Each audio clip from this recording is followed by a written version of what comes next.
Oi, gente, boa noite. Desculpa, a gente teve um probleminha no link, é que a gente usou um outro link que não é o correto, tá bom? Então a gente tem gente que está em outra sala, mas daqui a pouquinho está todo mundo no link correto. Quero agradecer a presença de vocês, né? Terceiro encontro. Deixa eu só postar aqui também no Classroom. Prontinho. Deixa eu ver aqui um áudio, peraí, só um minutinho.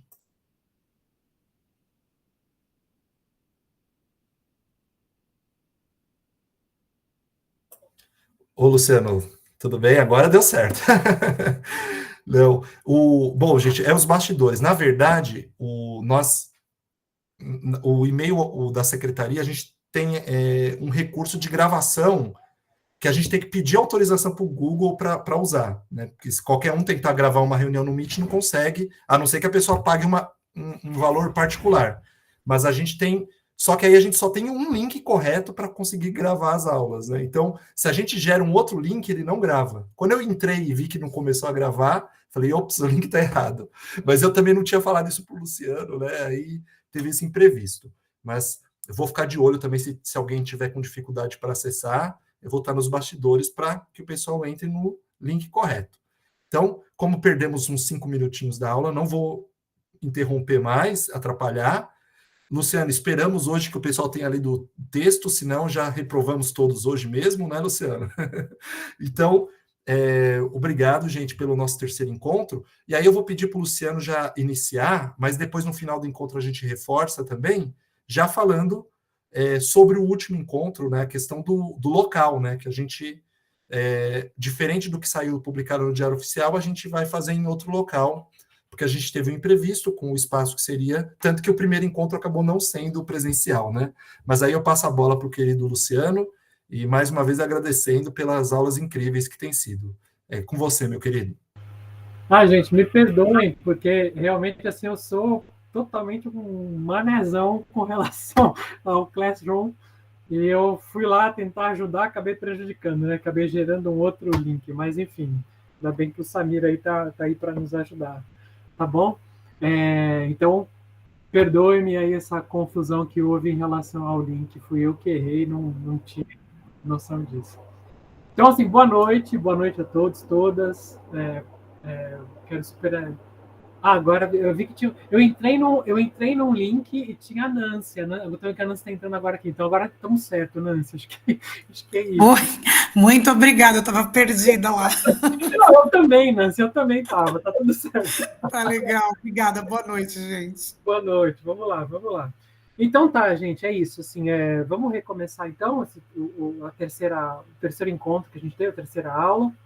A ideia hoje a gente discutir um pouco mais focados assim sobre o texto da Maria Schuh. Nós vamos focar muito em cima do texto hoje, né? Não só do que o texto se propõe, né? Aos seus textos e contextos, acho que é importante falar sobre isso, mas também sobre o como abordá-lo para a gente suscitar essa possível desenvolvimento da encenação, né? De cenas, né, que a gente possa fazer, que é a ideia de a gente fazer no sábado agora, lá na Funarte. Eu fiquei super feliz, a gente recebeu a notícia hoje de que a gente vai conseguir fazer o encontro na Funarte, porque eu não sei se todo mundo aqui conhece, eu já conseguiu ir lá no Complexo Cultural da Funarte. A Funarte é um órgão federal importantíssimo, né, a Fundação Nacional das Artes, e tem um complexo que é muito bonito, é muito interessante, tem muitas salas, que não servem só para ensaios, mas também para temporadas de espetáculo. Então, quem não conheceu, quem não conhece, vai ser bacana porque vai ter a oportunidade de conhecer um espaço que é muito interessante, né? Que é muito bonito lá, e enfim, a gente vai conversar um pouco mais sobre isso. No final, o último slide, eu coloquei, inclusive, o endereço de novamente, o Samir está colocando aqui no nosso chat, mas no último slide eu coloquei também o endereço de lá, para a gente também conversar um pouco o que a gente vai fazer lá na Funarte, tá bom? Beleza? Então, eu queria, antes de fazer o compartilhamento da sequência do PDF de hoje, da organização da aula de hoje, queria dizer para vocês que eu tive uma conversa com a Maria Schuh, né? Eu até compartilhei alguns alguns vídeos que a Chu fez para nós, né? De que ela estava bastante emocionada e feliz por saber que a gente está trabalhando um texto dela, né? Ela vai fazer para a gente um vídeo um pouco mais direto sobre o trabalho, né, que ela desenvolveu. O que foi?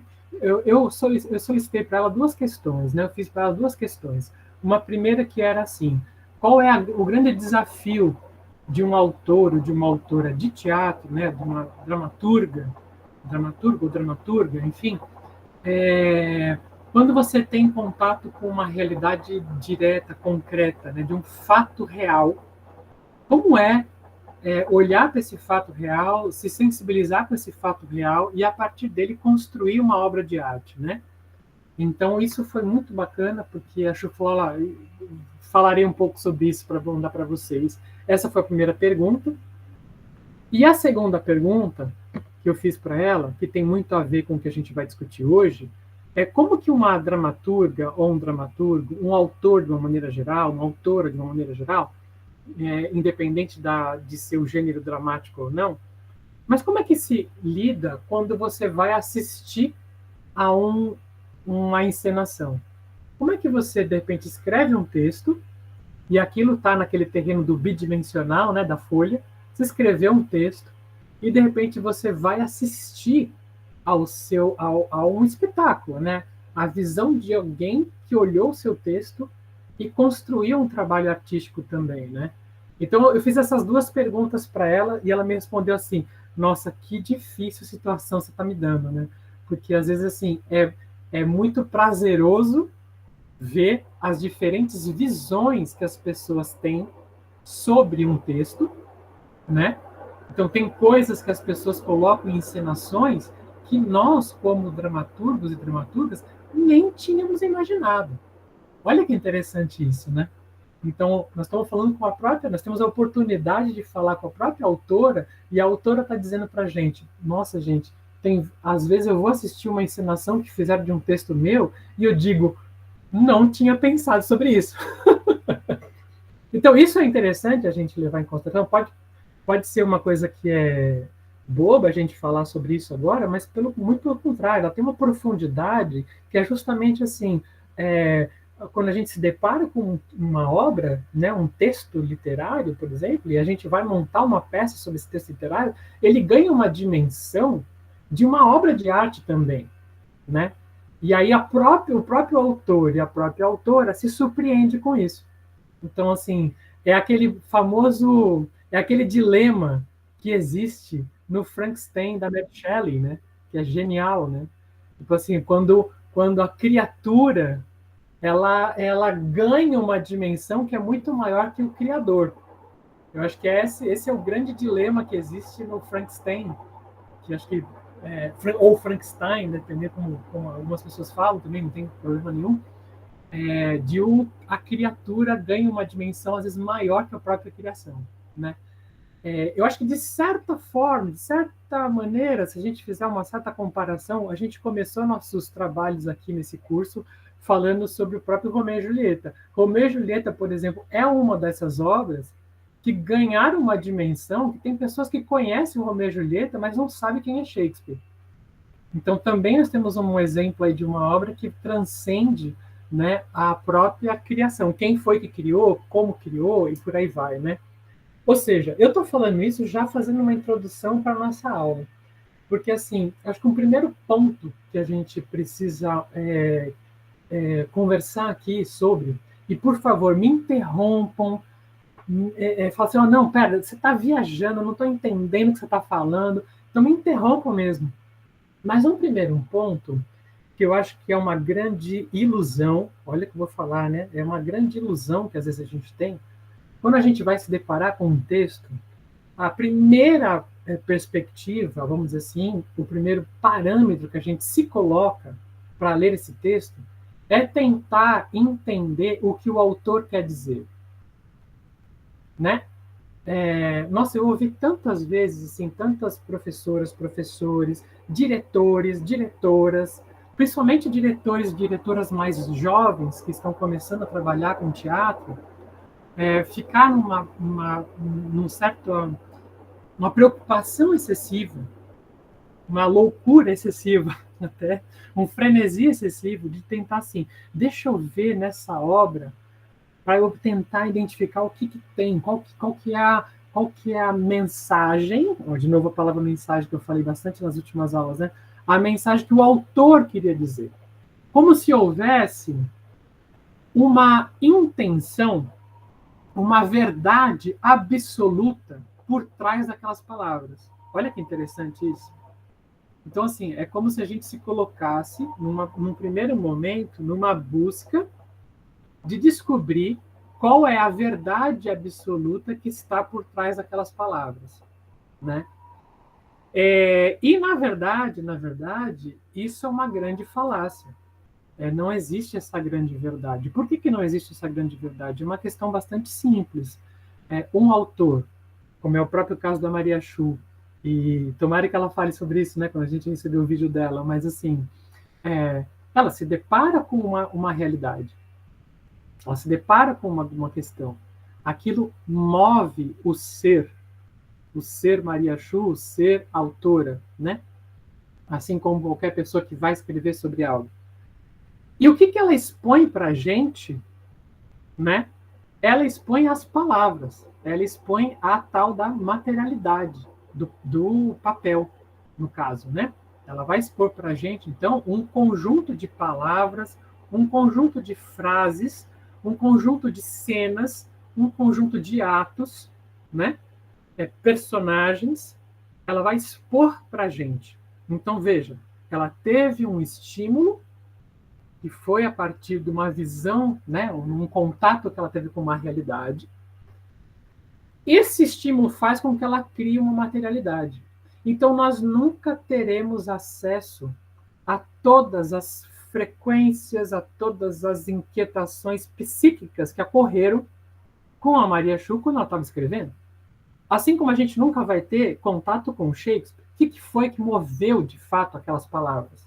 Existe uma gama de possibilidades que moveram aquela palavra. A gente, no mínimo, que é o caso desse texto que a gente está lidando, a gente tem contato com o mote inicial. A gente tem contato com uma notícia inicial. Mas a gente não tem contato com o processo da escrita. E vou falar mais, nem o próprio autor e nem a própria autora têm total consciência sobre as opções que ele faz durante a escrita. Né? Uma vez um amigo dramaturgo falou uma coisa que é muito interessante. Ele falou assim, às vezes eu sinto que quem está pensando é minha mão, não meu cérebro. É interessante pensar isso, né? Porque, ou seja, expõe, na verdade, que existem processos de criação, né, que transcendem a nossa ideia de consciência. Então, assim, nós estamos entrando nesse terreno que é, talvez, da inspiração, do impulso, do ato criativo, que não só é gerido, não é só organizado pela consciência, né? Então, isso significa dizer que a busca por, deixa eu ver qual é a mensagem que o autor queria, é uma falácia. Vocês entendem? Por quê? Porque talvez nem o próprio autor saiba o que moveu de fato. Isso que é o interessante, né? Mesmo que a gente tenha autores, a gente vai trabalhar com autores que estão vivos ainda, né? Que é o caso da Maria Schuh, né? Se a gente conversar, e ela, não sei se eu tenho total compreensão desse processo criativo que eu tive, mas ele foi verdadeiro. Ele gerou uma materialidade muito potente. Então, ou seja, acho que esse é o primeiro ponto que eu acho que a gente precisava investigar. A gente tomar um certo cuidado para não jogar todas as nossas fichas de investigação, todo o nosso empenho, numa busca frenética do que o autor queria dizer. Porque isso vai ser sempre uma falácia. Ou seja, o mais interessante é a gente fazer uma busca, a gente fazer uma análise sobre essa materialidade que foi surgida. É diferente. Então você vai ver ali, por exemplo, olha a forma que a pessoa escreveu, olha a maneira, olha a imagem que foi construída, entende? a partir desta materialidade, a gente vai talvez conseguir desenvolver um trabalho muito mais interessante de encenação. E isso é bacana a gente falar junto com os estudantes, porque a gente faz isso muito naturalmente, muito organicamente. A gente sempre faz essa investigação da materialidade. Só que a gente não, às vezes não dá tanta... A gente não para pensar sobre, a gente não discerne tanto sobre essa questão, né? Por exemplo, eu tive uma situação, vou dar um exemplo bem concreto para entender o que eu estou querendo dizer. Uma situação bem concreta. Opa, perdão, alguém levantou a mão. Juliana. Gente, boa noite. Só queria dizer que eu estava num outro link que eu recebi por e-mail. Ah, já foi isso, né? Enfim, acabei de entrar agora, mas tem um pessoal lá ainda. Acho que eu vou... Opa, então tá. Obrigado, Juliana, por avisar. A gente vai dar um toque pro pessoal. Foi um erro meu, assim, eu acabei gerando 2 links sem querer. Tá bom. Tá? Mas acho que... Samir, você pode fazer esse trânsito? Vou tentar salvar as almas perdidas por aí. Pronto, então tá bom. Obrigado, viu, Juliana? Imagina. Então tá. Então, estava falando sobre essa questão do quanto que talvez seja essa... Eu estava bem nesse ponto, viu, Juliana? Você está entrando agora. Estava bem nesse ponto, falando o quanto que um primeiro ponto que a gente tem que ficar preocupado é não abordar um texto com um parâmetro, uma perspectiva de querer encontrar qual que é a verdade que o autor quer dizer, qual que é a mensagem que o autor quer dizer. Isso vai ser impossível, porque nem às vezes o próprio autor sabe disso, né? Ele é movido por uma inquietação e essa inquietação gera uma materialidade em termos de palavras, em termos de frases, de cenas, personagens e por aí vai. Estava falando sobre esse ponto. Tá? Até aqui tá fazendo sentido, gente? Ou não? Estou viajando? Me dá um salve aí, me dá uns joinhas, alguma coisa para entender se vocês estão por aí também. Pronto, aí. Tá vindo. Só para a gente manter essa interação, para eu saber se eu não estou falando, se eu não estou viajando demais aqui. Mas acho que esse é um primeiro ponto que é fundamental a gente pensar sobre, né? Dessa materialidade produzida que muitas vezes não tem sentido nenhum a gente ir em busca do que o autor queria dizer. Mais interessante nesse sentido é a gente ver o seguinte, como que esse material, esse texto nos movimenta. Como que essas palavras, como que essas cenas, como que esses personagens, o que eles movimentam em nós. E é a partir daí que a gente vai construir esse trabalho de encenação. Então, ou seja, isso é uma coisa que é super importante a gente conversar com os estudantes. Eu ia dar o exemplo justamente do que aconteceu, uma situação bem concreta que aconteceu comigo. Eu fechei um pacote da Vivo, olha isso, e deu um problema nesse pacote da Vivo. Fui até aqui perto, eu moro aqui perto do shopping Tatuapé, fui aqui para tentar resolver. Quando eu entrei na loja da Vivo, eu uso bifocal há pouco tempo, então eu ainda estou me acostumando, eu fico fazendo assim, ó, para tentar compreender. E a vendedora que me vendeu esse pacote da Vivo, ela estava, não sei se vai dar para ver, se não vou aproximar aqui da tela, estava assim, ó, fazendo isso com a boca. E eu vi isso logo que eu entrei em cena, logo que eu entrei na loja ali. Aí eu falei, meu Deus do céu, ela não vai me ajudar em nada. Então eu tive contato com o quê? Com a materialidade. Essa materialidade, ela mexendo dessa forma, eu falei assim, ela não vai me ajudar, ela já tá com raiva de mim, porque eu voltei lá. E aí eu fui conversar com ela, expliquei o que estava acontecendo, e aí ao longo do caminho eu falei, eu pensei até que não teria essa solução, por conta da... né? Olha o jeito, né, que você me recebeu. E ela falou, não, é que eu tinha acabado de almoçar e eu comi frango desfiado. E tinha pedaços de frango no meu dente. Então, este é o ponto que eu queria chegar. Existe uma coisa que é a inteligência É inteligente demais a materialidade. A construção do que está manifesto, do que está concreto, é muito mais inteligente do que a gente caminhar em sentido em buscar, nossa, o que o autor queria dizer. Se eu fosse, por exemplo, pirar em cima disso, eu fosse, meu Deus, essa menina não quer me atender. Acho que... E não era nada disso.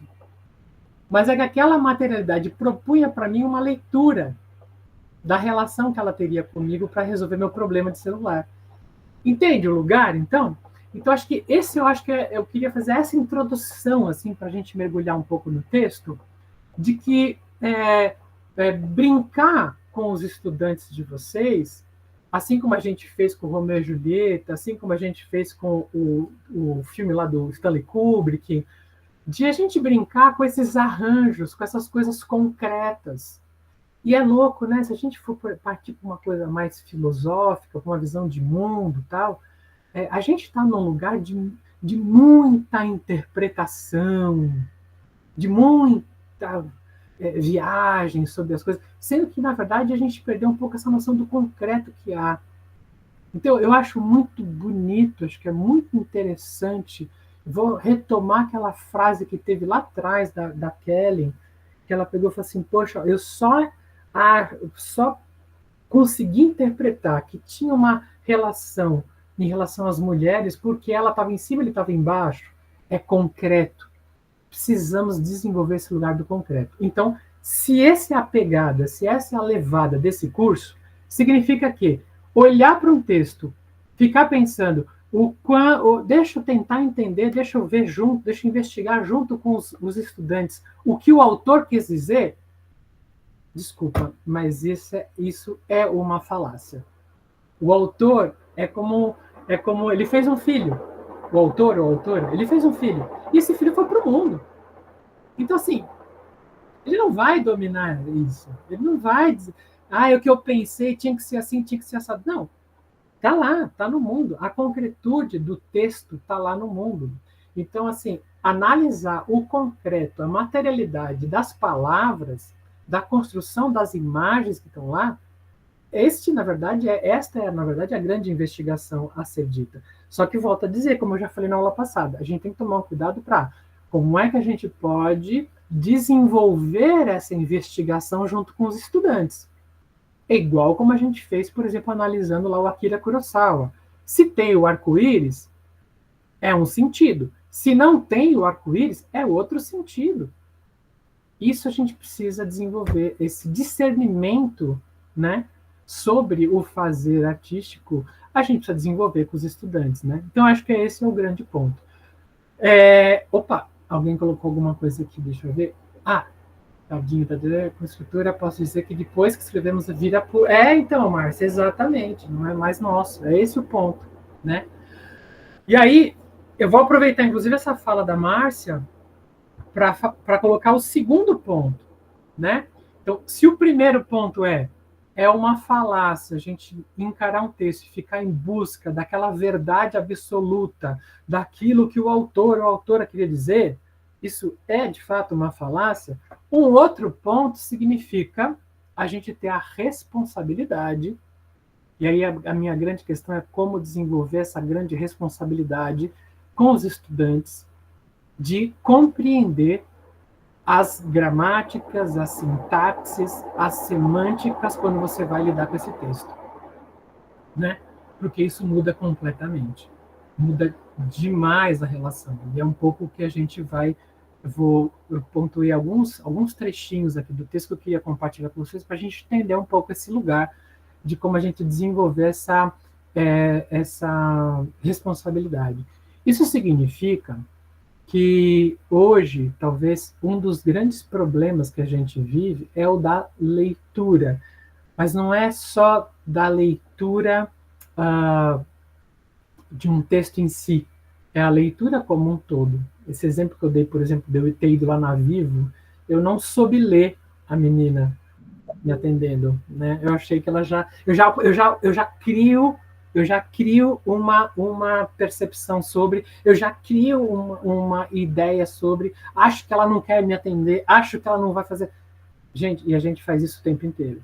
Então, assim, é este o ponto que eu acho que é um tema que pode ser extremamente, nossa, que complexo isso, né? O que a gente está falando, então, sobre, mas, ao mesmo tempo, talvez ele seja complexo porque ele é muito orgânico, porque a gente faz isso o tempo inteiro. A gente se depara com materialidades e cria verdades em cima dessas materialidades.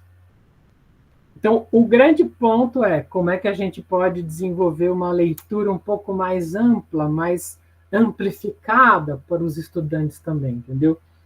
Então, vou compartilhar com vocês. Até aqui tudo bem? Faz sentido? Estão aí ainda? Deixa eu abrir aqui. Todo mundo conseguiu ler? Todo mundo conseguiu ler o texto e tal? Vou abrir aqui o PDFzinho. Gostaram? Curtiram? Impressões? Alguém quer colocar alguma coisa das impressões que tiveram? Aqui.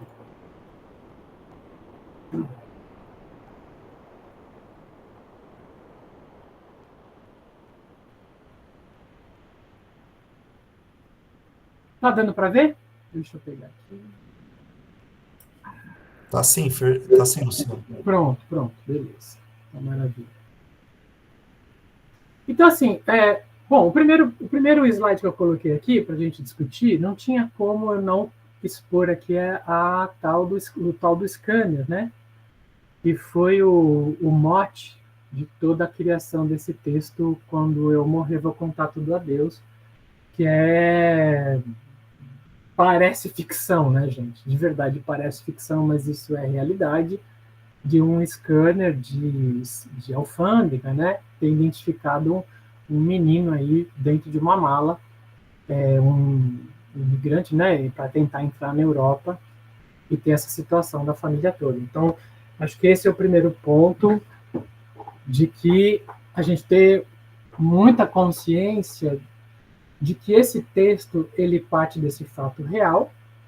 E aí eu sugeriria uma coisa: se de repente alguém vai trabalhar com um texto como esse, um texto contemporâneo que vai partir de um ponto real, a primeira coisa, eu não apresentaria o texto pelo menos por 1 ou 2 semanas. Eu apresentaria e investigaria os fatos que geraram esse texto. Por quê?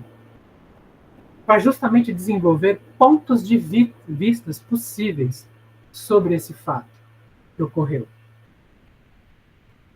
E aí, desenvolver esses fatos, não abordando o texto primeiro, significa que nós vamos deixar de lado, por alguns momentos, deixar de lado não, vou falar melhor, a gente vai colocar na nuvem. Vamos colocar na iCloud, por enquanto, o texto da Chu. Vamos colocar na iCloud. Então, assim, se você tem contato só com a notícia, você vai talvez conseguir desenvolver, não só em você, mas também nos estudantes, essa possibilidade de, assim, qual é o teu ponto de vista sobre isso? Acho que esse é um ponto importante. Então, a gente ter, pelo menos ali, de 3 a 4 agências de jornalismo abordando esse tema. E a gente sabe que isso é possível, né? A gente sabe que, às vezes, uma agência de notícia vai dar de um jeito, vou falar real, né? A Globo vai dar de um jeito, a Record vai dar de outro, a Bandeirantes vai dar de outro, a Globo News dá diferente da Globo Aberta, inclusive. Então, assim, desenvolver já no estudante um lugar de olhar para a matéria que gerou o texto é importante, é interessante, porque isso vai causar um debate, vai começar esse processo de desenvolvimento, de discernimento de ponto de vista, de olhar sobre aquilo. Mas ainda nós estamos no terreno, quando eu falo isso de abordar, por exemplo, as diferentes notícias que surgiram, nós ainda estamos numa perspectiva que é da formulação intelectual, no sentido de diga para mim qual que é o seu ponto de vista. Outra coisa, uma outra maneira de abordar, porque aí tem muito mais a ver com esse processo de construção da encenação também, que é antes ainda de mostrar as notícias que geraram esse texto que a gente está abordando, mostrar só essa imagem. Só a imagem de um menino dentro de uma mala, sem falar mais nada.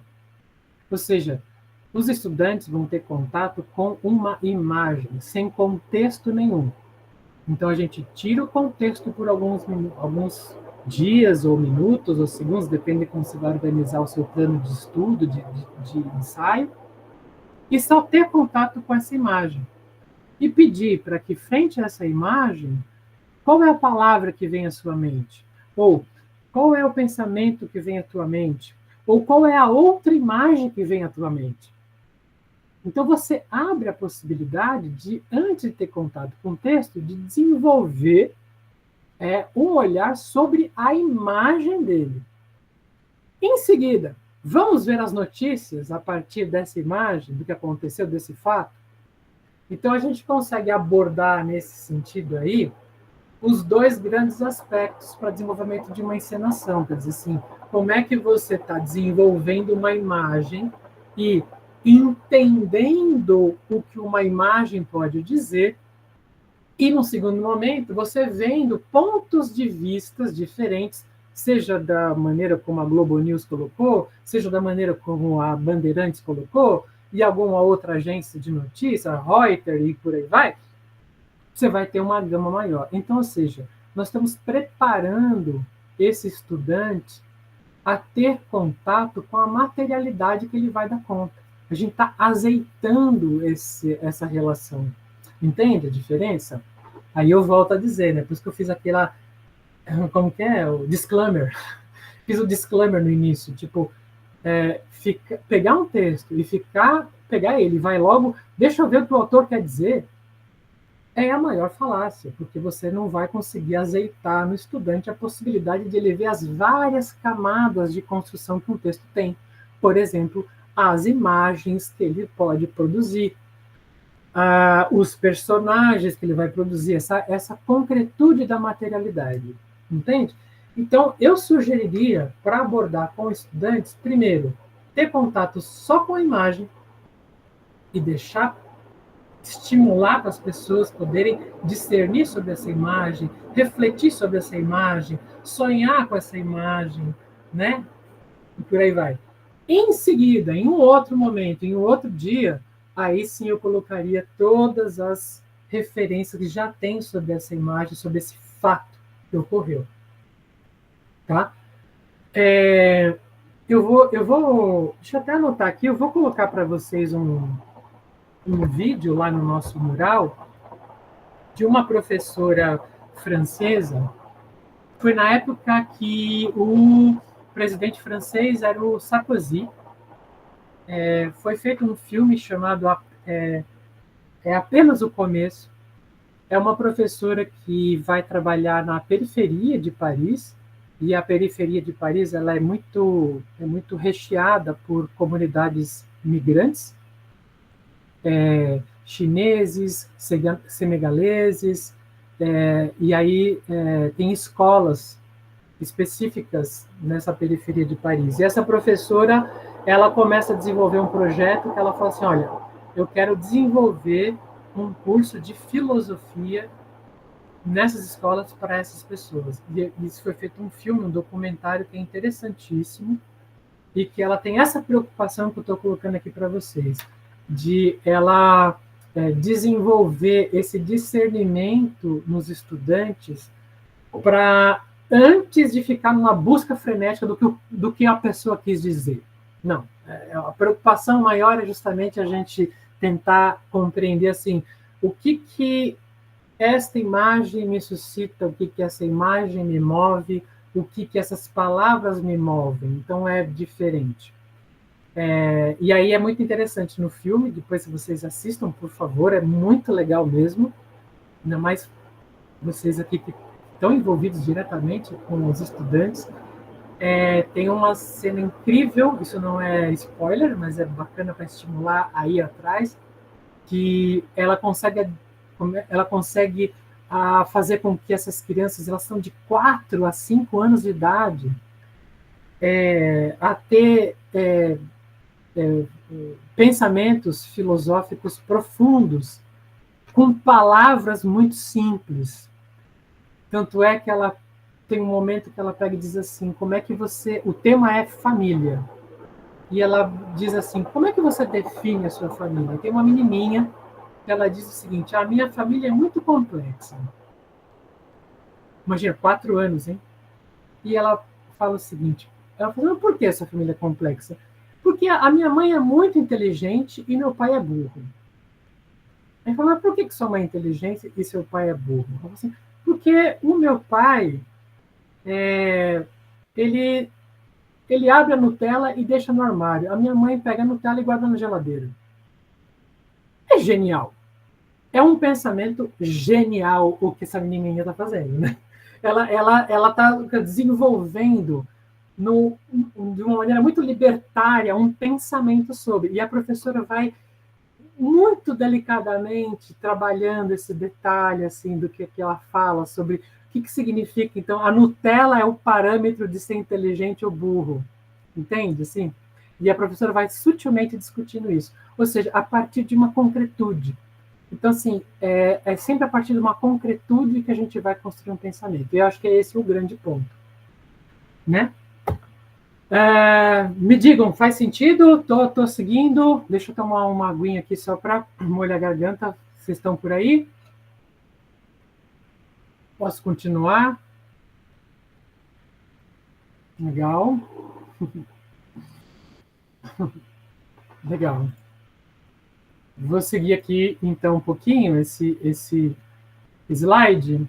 Quando eu estou no slide, não consigo ver muito vocês. Vou para um segundo ponto. Então, quer dizer, vamos lá. Dentro disso que eu estou falando, eu vou ler rapidamente esse slide, porque eu acho que é interessante, né? Que é, bom, um autor, ele tem algum tipo de motivação, inquietação para algo escrever. É o que lhe move. Assim é produzido um texto. Mas há como sabermos sobre tal impulso? É o que a gente estava discutindo agora. Talvez a gente não tenha, nunca. É aí que está a falácia de a gente ficar buscando uma grande verdade em relação ao texto. Em seguida, uma leitora, um leitor tem contato com essa materialidade produzida, com a escrita concreta, com as palavras, com a concretude do que está lá manifesto. A expressão é a concretude. Daí vem à tona a vivência que interpreta. Ou seja, aí a partir da minha vivência, eu vou ter contato com essa materialidade. Então, ou seja, é a minha vivência, é o meu olhar de mundo, é a minha visão de mundo que eu vou pôr em diálogo com essa materialidade. Então, ou seja, significa que aqui a gente tem uma mudança de parâmetro. Significa que qualquer obra de arte interessante, instigante, ela não vai propor uma mensagem, ela vai propor uma estruturação de diálogo. Ela quer estabelecer um diálogo com as pessoas. Então, assim, eu fico muito desesperado mesmo quando tem aquela coisa assim, moral da história. Agora, tipo, o que ajuda? Niki, como dizia minha avó, né? Niki que ajuda isso? É muito mais instigante você propor uma materialidade, uma concretude de palavras, de texto, ou de cena, arranjos de cena, que vai fazer com que ali está o ponto de vista daquele coletivo. Está o ponto de vista de um autor. Sim, está lá o seu ponto de vista, mas pondo em diálogo. Tipo, é como se ele perguntasse, e aí, o que você acha disso? E aí, o que você propõe em relação a isso? Então, é essa a questão. E aí tem um material que é super instigante para mergulhar em relação a isso, que é o Pedagogia do Teatro, Provocação e Dialogismo, do Flávio de Grange, que é um cara, é um pesquisador, ele está vivo ainda, ele foi um grande professor da USP, colocou questões bastante, vamos dizer assim, perturbadoras em relação à formação de público, ao ensino do teatro, no momento que ninguém discutia isso.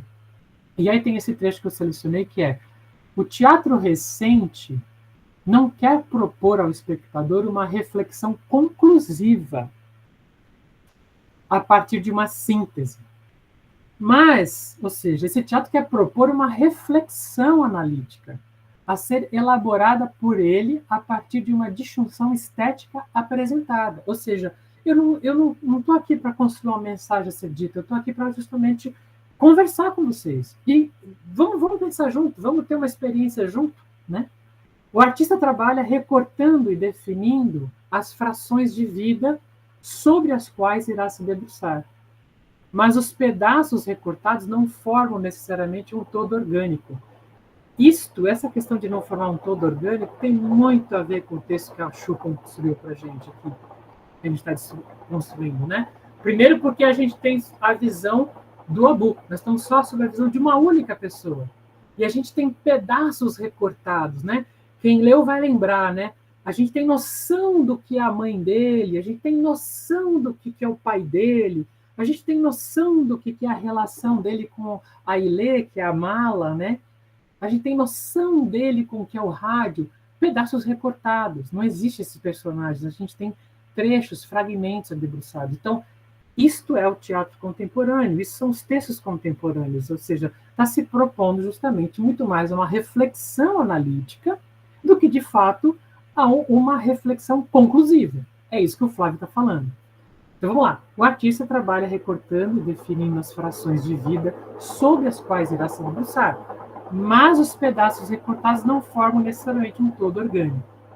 Em oposição aos projetos modernos, a contemporaneidade implementa uma guerra contra as totalidades, pois a relatividade ganhou o cotidiano e os pontos de vista possíveis estão multiplicados. Ou seja, o Flávio faz uma defesa aqui, que é interessantíssima para a gente pensar sobre, que é assim, após a teoria da relatividade do Einstein, é difícil a gente ter algo que contemple o mundo todo. E a gente vive essa crise. Então, assim, talvez no passado fazia muito sentido uma noção de mundo, que assim, o mundo precisa, se for socialista, está tudo resolvido. O mundo, se for capitalista, está tudo resolvido. O mundo, se for anarquista, está todo resolvido. Ou seja, são visões totalizantes, como se elas fossem possíveis e capazes de dar conta de um todo. E a própria história, e, nossa, eu ouso dizer aqui, né, sabendo que o Samir é o historiador, vai me bater, mas, assim, a própria história acabou, acho que, provando isso, né, que a gente não consegue dar conta de um todo. Os vários projetos humanos que a gente teve de viver, de estética, de ética, de construção de sociedade, a gente vive essa crise há muitos anos. Só que talvez seja pela primeira vez que a gente está vivendo isso de uma maneira assim, tipo, não dá para se enganar numa visão totalizante. Então, isso significa que o teatro, né, ele, como é filho do seu tempo, assim como todos nós, talvez o teatro também não vai dar conta de uma única visão que vai dar conta do todo. Então, nós vamos estar falando aí de multivisões, multiaspectos, multipontos de vistas. Então, isso muda completamente a nossa relação com a obra de arte. Até que ponto nós estamos levando essas possibilidades de ligação entre visão de mundo e arte para a sala de aula?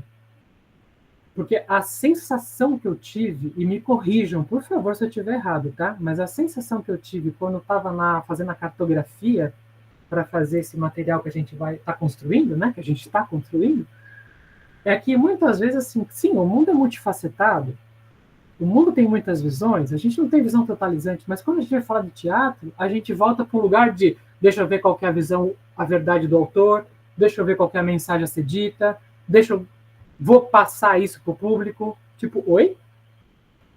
Quem é você no rolê, como diz um estudante meu? Quem é você no rolê para dizer que o mundo precisa ouvir isso?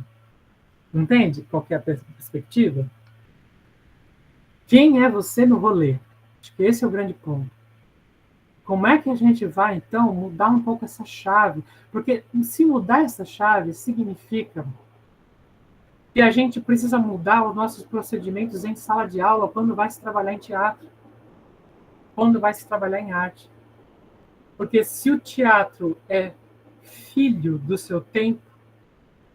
Então, significa que nós estamos falando de um tempo multifacetado, com vários nichos, com várias possibilidades de visão. As visões totalizantes, elas não têm mais sentido. Elas vão cair no lugar de um moralismo muito infértil, paralisante. E pior, eu acho que é o mais complicado de tudo, de alienação. Entende? Isso faz sentido? Não sei se vocês já pensaram sobre isso, enfim, mas é que isso é muito grave, assim. E a gente tem que levar isso muito a sério, assim. Nesse ponto, talvez esteja uma das maiores forças do teatro, de a gente ver o teatro como filho do seu tempo. Então, significa, nós precisamos ter um momento de criar análise sobre o mundo com esses estudantes. Entender o que está acontecendo, né? Compreender o que está acontecendo. Por isso que eu sugeri. E não é coisa complicada, viu, gente? Eu estou falando isso, é filosófico, sim, claro que é filosófico, é complexo, é profundo, mas em termos práticos, em termos de procedimento, se vocês pegarem antes do texto da Maria Chuí e exporem o fato, já é um grande passo para a gente começar a trabalhar o teatro e não cair no lugar de um teatro moralista de façam isso, façam aquilo, público. Entendeu? Acho que essa relação é importante, né? A gente está vivendo, por exemplo, agora essa questão do conclave, por exemplo, é muito interessante. Hoje cedo eu tenho o costume de fazer café da manhã ouvindo notícia, né? Logo quando eu acordo e tal. E eu ouvi uma matéria falando sobre essa questão. Hoje foi o início do conclave, né? Do novo Papa e tal, enfim. E aí tinha um casal, tinham 2 homens ali, gays, e eles falando sobre essa questão. E um deles falou assim, sabe o que eu trouxe para cá? Aí ele pegou e falou, ó, e abriu um leque branco. Falou assim, quando tiver a fumaça sair branca, eu vou abanar esse leque. Quando a fumaça sair preta, lá em cima da Capela da Sistina, eu vou abanar o leque preto. Ou seja, eu falei, mas onde você está vindo? Assim, eu estou vindo do show da Lady Gaga. Isso é genial. Olha o mundo. São 2 pessoas que estão saindo do show da Lady Gaga, os leques, não sei se vocês acompanharam todo a concretude do que esses leques significaram para o show da Lady Gaga, e levaram para o Vaticano um leque preto e um leque branco, que corresponde à fumaça branca e fumaça preta, que vai ser quando se define o novo Papa, né? Eu, na minha cabeça como encenador, eu já faria uma cena seguinte, gente, mundo futuro, mundo distópico, não tem mais nem chaminé nem fumaça, tem leques. Faz sentido? Viajei, né?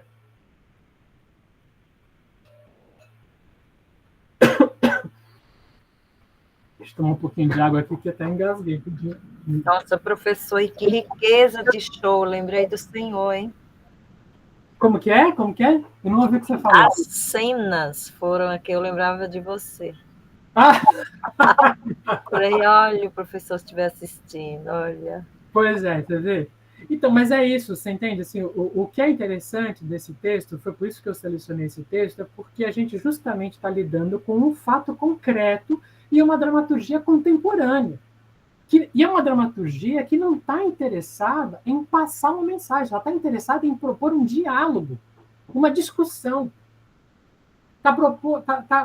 E quando eu digo discussão, gente, não é discussão intelectual, fica aqui. Não, é de pulsação. De pulsação. Tipo, por exemplo, que nem foi esse caso, eu estava lá vendo de manhã, vendo esses dois rapazes gays falando sobre levar leque para o Vaticano. Eu falei, caramba, eu parei de comer, de emoção. Eu falei, caramba, o que está acontecendo aqui? Como assim? Isso é muito interessante. Entende? Então, quer dizer assim, a gente tem um lugar que, porque a minha pergunta barra provocação, por que a gente está insistindo em ler texto achar uma grande verdade, achar uma grande mensagem para poder passar. Não é essa a questão. A questão é outra. É tentar compreender esse texto como a Chu fez. Eu não me lembro agora, eu estou em dúvida realmente. Não sei se alguém conseguiu ver lá no mural do nosso Classroom. Eu não sei se eu já postei esse livro do De Granges, mas eu posso postar, não me lembro de cabeça mesmo, porque eu postei bastante coisa durante o feriado. Postou ontem. Ah, então pronto. Então, postou ontem. É isso, Samir. Então, obrigado. Vou seguir aqui, então, um pouquinho nesse slide. Deixa eu ir para o próximo. Então, vamos lá. Então, a busca de uma encenação, de um conceito, ela vai estar sempre ligada muito mais a você tentar buscar um diálogo junto com os estudantes, né? Então, ao invés de perguntar o que o autor queria dizer, talvez seja mais interessante a partir do que a gente leu, estudou, vivenciou, o que a gente quer dizer. É diferente. Muda um pouco a perspectiva. E aí tem uma mudança muito interessante que acontece. O texto, que até então era uma verdade absoluta, ele passa a ser um sistema de coordenadas. Olha que interessante isso, né?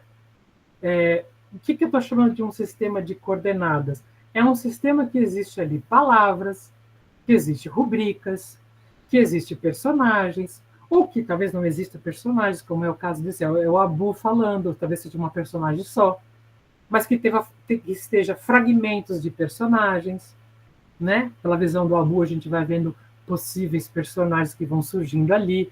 Então, ele acaba sendo um sistema de coordenadas, né? Então, isso muda muito a maneira de a gente encarar um texto. Uma coisa que é interessante fazer, vou dar um exercício bastante concreto, assim, que é bacana fazer. Você pega o texto, pode pegar o próprio Quando Eu Morrer, vou contar tudo a Deus. Você pega o texto e divide ele em pequenos trechos, tá? E aí você põe dentro de saquinhos. Você imprime, né? Ou pega um trecho, pega uma cena. Pega essa cena que a gente está selecionando, que a gente vai trabalhar no sábado presencialmente. Vamos pegar só essa cena, que são 2 páginas. Eu pego essa página e eu divido ela em pedaços, imprimo e divido em pedaços, e coloco em saquinhos. E formo, por exemplo, eu coloco ali 5 saquinhos. Cada um desses saquinhos tem o texto inteiro, mas eles estão em pedaços. E aí eu vou dividir os estudantes em 5 grupos. Cada grupo vai ter acesso a um saquinho desse. E a minha questão foi assim, gente, montem qual que é a sequência desse texto. Então, assim, ou seja, a gente está propiciando para que os estudantes eles vão ter que entrar num processo de diálogo profundo, de que, assim, eu acho que esse trecho é o primeiro, tem que ser o primeiro. Não, eu acho que esse daqui tem que ser o segundo. Não, eu acho que... Não, esse é o primeiro. É incrível esse exercício, porque eles vão ter que lidar com um analisar de cada trecho e com o todo daquela cena. E é divertidíssimo. Além de que você tem todo o processo de a negociação, a conversa, o respeito do ponto de vista do outro. Por que o outro está propondo que seja o primeiro trecho esse e não aquele? Entendeu? Mas que eles tenham um tempo definido. Olha, em 20 minutos vocês vão ter que mostrar para a gente qual que é a sequência inteira do texto. Pode ser, como já aconteceu, de que eles mandem exatamente a mesma sequência que a autora ou o autor propôs. Pode ser que não. Pode ser que tenham inversões. E isso vai dar margem para vocês discutirem justamente a materialidade do texto. Né? Não sei, alguém já chegou a fazer esse tipo de exercício? Alguém já teve essa experiência em sala de aula, de brincar, por exemplo, com essa fragmentação de texto, justamente para você entender a materialidade dele, né? Porque aí ele é obrigado, você despista, né? Você não fica em busca de qual é a verdade, não. Fica em busca de qual é a sequência lógica para esse texto. Você vai ter que lidar com a materialidade do que está escrito. Saca? Faz sentido, gente? Não, deixa eu dar mais um golinho aqui enquanto vocês comentem aí.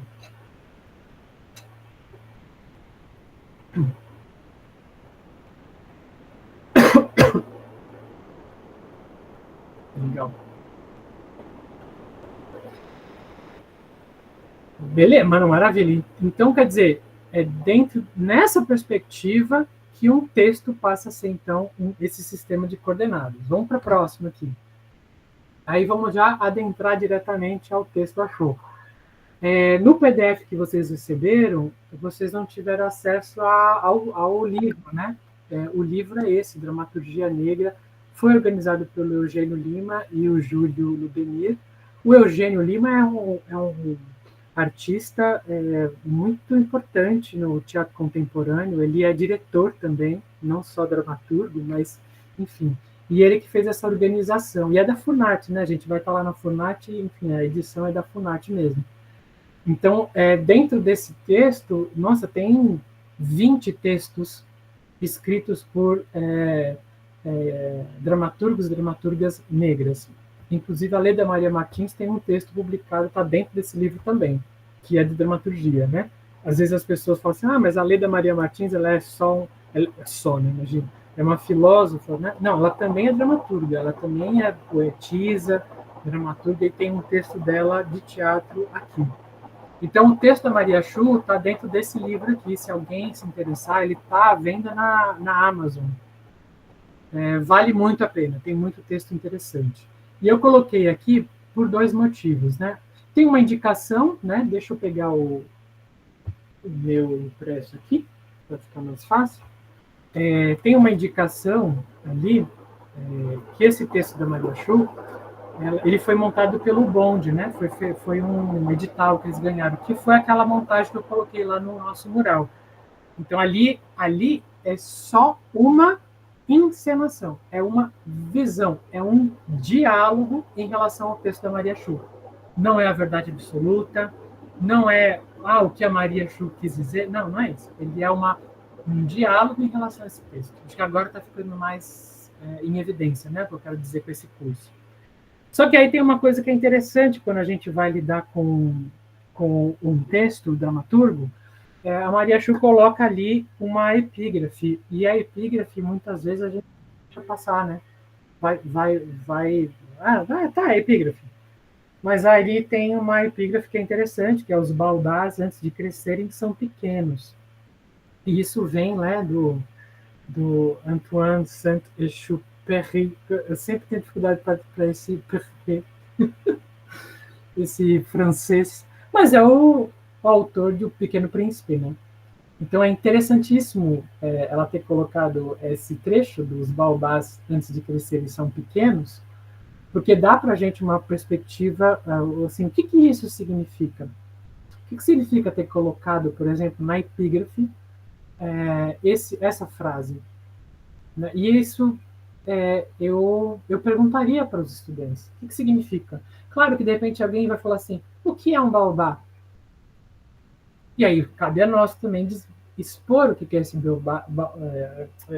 baobá, essa árvore, né? E o que ela significa, qual que é o significado dela nas matrizes africanas. É interessantíssimo falar sobre isso. Mas por que então está este trecho, essa frase como epígrafe?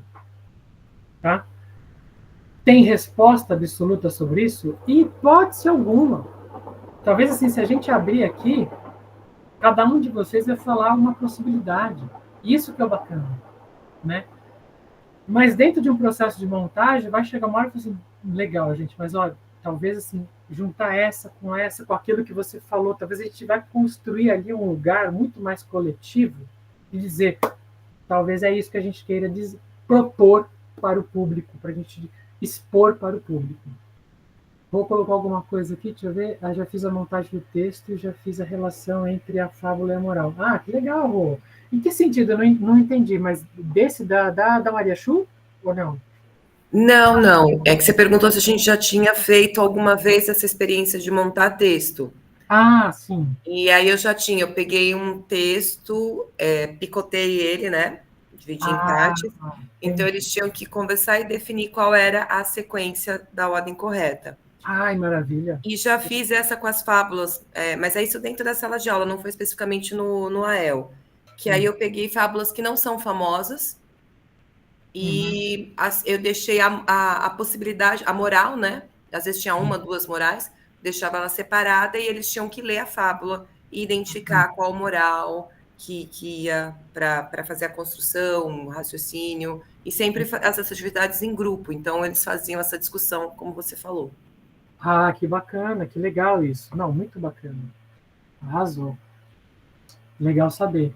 Porque eu acho que é esse o grande ponto, né? A gente poder fazer essas relações assim. E aí, estava falando agora da epígrafe, porque, de certa maneira, eu acho que abordar um texto, tanto com um grupo de teatro, e o grupo pode ser um grupo profissional, de gente assim, de anos de teatro, não vai eliminar, a gente vai ter que fazer perguntas.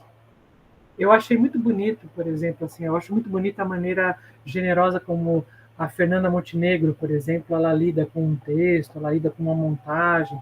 Imagina, uma pessoa que quantos anos de teatro, quantos anos de experiência, e mesmo assim tem essa humildade de fazer e receber perguntas, né? Acho que essa é a grande questão. Então, ou seja, a epígrafe talvez seja também algo, quando tiver num texto, para que a gente não a ignore, mas que a gente faça essa pergunta aos estudantes também. Por que ela está lá como epígrafe? O que significa uma epígrafe? Ela está dando, então, o tom desse texto? Ou seja, opa, estamos lidando, então, com uma primeira materialidade, que isso é concreto.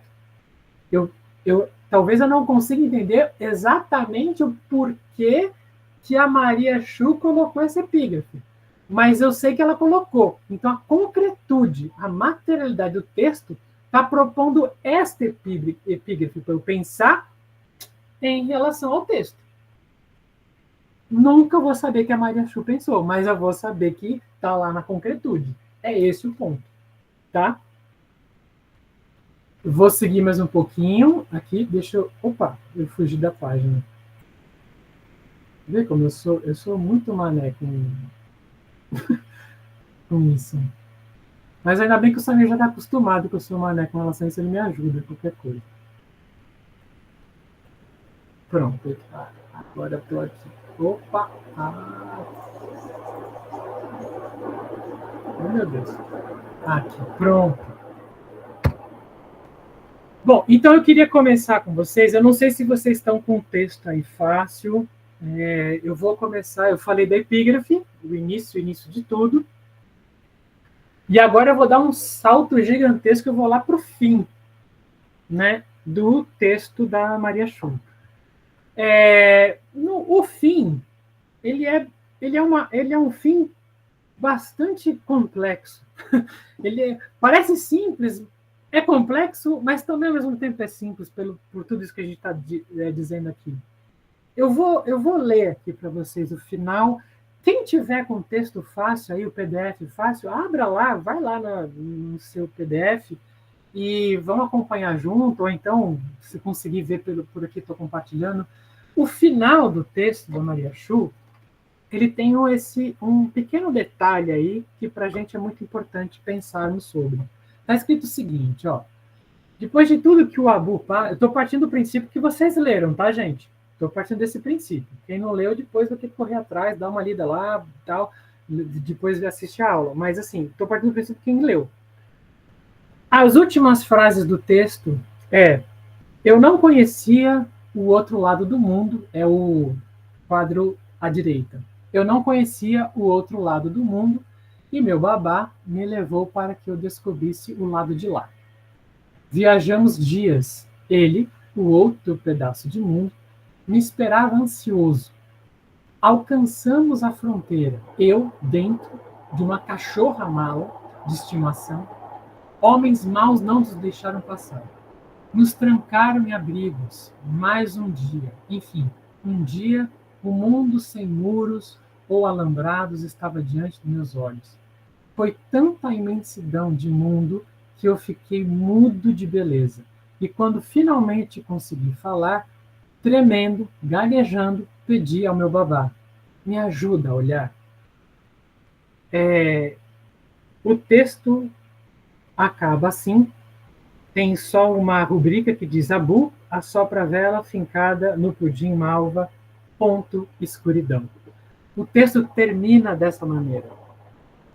Agora tem uma questão, porque isso tem muito a ver com textos contemporâneos, tem muito a ver com o que a gente está falando aqui sobre propor muito mais um diálogo com o público do que, de fato, a gente propor uma verdade absoluta para o público, uma moral para o público. Aqui na verdade, exatamente a estrutura que o Eduardo Galeano fez no livro dos Abraços. Eu vou ler para vocês, vejam a diferença ali. Diego não conhecia o mar. O pai, Santiago Cavaclov, levou-o para que descobrisse o mar.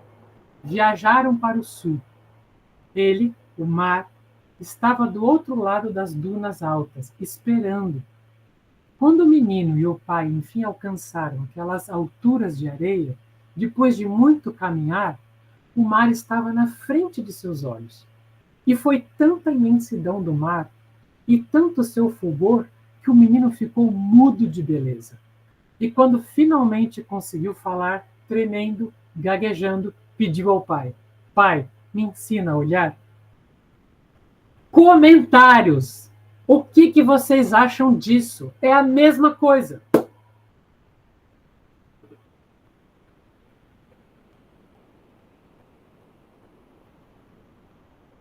O que vocês acham dessa questão? O que tem aí de interessante, de questão? Por que a Maria Chu colocou? Por que tem a mesma referência? Qual que é a questão ali envolvida? A impressão que eu tenho é que a criança está tão perdida com esse mundo novo que ela precisa realmente desse suporte. Mas o que é tudo isso? Eu estou entendendo mesmo? Isso aqui é uma realidade? Eu não estou sonhando? Né? Principalmente no caso do Abu, que ficou tanto tempo fechado dentro da mala, imaginando. Então, mas o que é isso que eu estou vendo? Eu tenho essa impressão. Sim, com certeza. Pô, maravilha isso. Desculpa.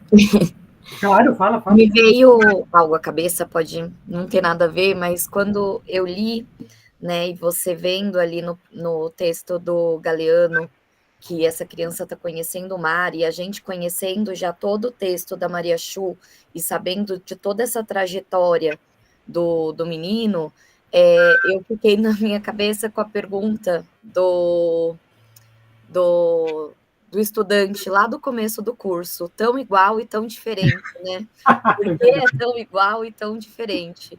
Então, me trouxe essa questão, porque é igual, né? São crianças precisando de alguém que dê um norte ali, né? Que ensine a olhar para aquela imensidão, apesar de ser coisas completamente diferentes, né? A criança que vai ver o mar e a criança ali no outro caso, né, que chegou no outro lugar, né? Sim, total. E é tão complexo, né? Porque, assim, acho que tanto que a Rô colocou, como a Ana Carla colocou, uma coisa é a gente pensar o conteúdo possível disso, né? Outra coisa é a forma que está ali. E eu acho que também isso é uma questão que a gente precisa muito conversar com os estudantes sobre, né? Porque a estrutura formal é a mesma do Galeano. De certo ponto de vista, né? Por uma maneira, eu acho, um pouco mais limitante, a gente pode dizer, gente, mas isso não é plágio? Poderíamos falar sobre isso? Mas talvez não. Tem uma questão formal aí que é interessante a gente falar sobre. Diga, Angélica. Oi, então, eu não sei se eu vou mudar de assunto, mas na leitura, o que me impressionou foi a forma que ele fazia a analogia das coisas absurdas que ele estava vivendo com os animais da savana, né? Uhum. Então, ele consegue colocar, externizar o conflito dele com os animais que lutam para sobreviver na savana, né? Como que ele também tivesse que sobreviver tudo aquilo que ele tá vivendo, né?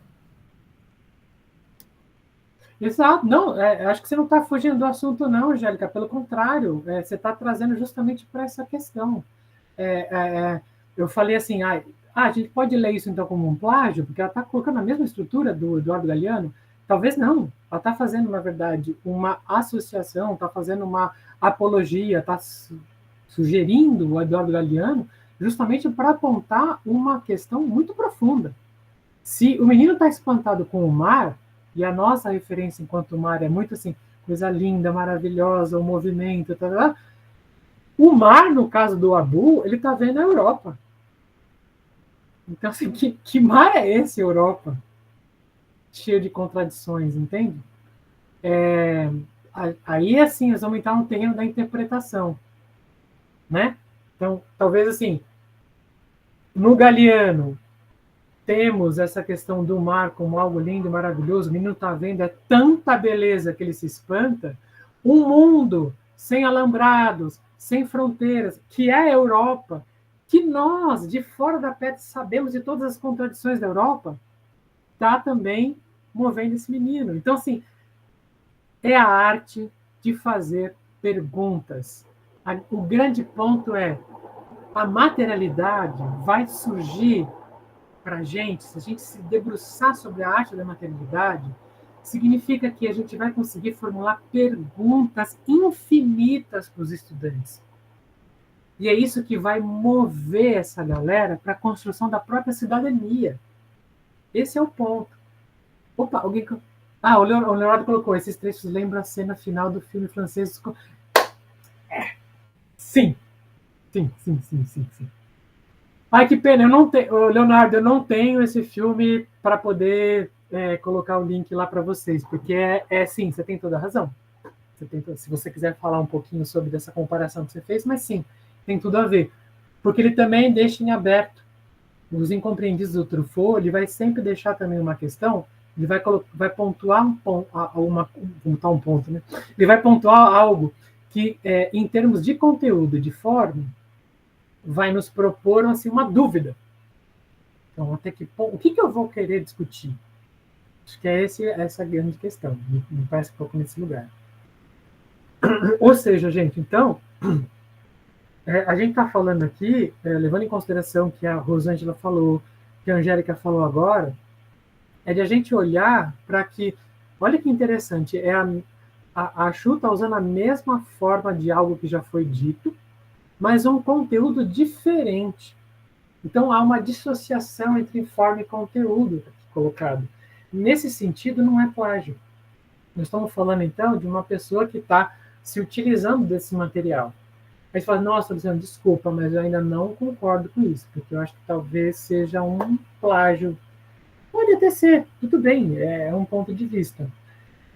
Mas isso faz muito parte de uma concepção mesmo de arte contemporânea. Aí esse slide que eu trouxe aqui para vocês, que é interessante ver. Não sei se vocês conseguem ver aqui, deixa eu pegar os dois para mostrar para vocês. Esse eu posso compartilhar para vocês também no WhatsApp. Vocês estão me vendo bem aí, né? Existem esses dois livrinhos aqui, ó. Um que é o Estética Relacional, não sei se está dando para ler bem aí.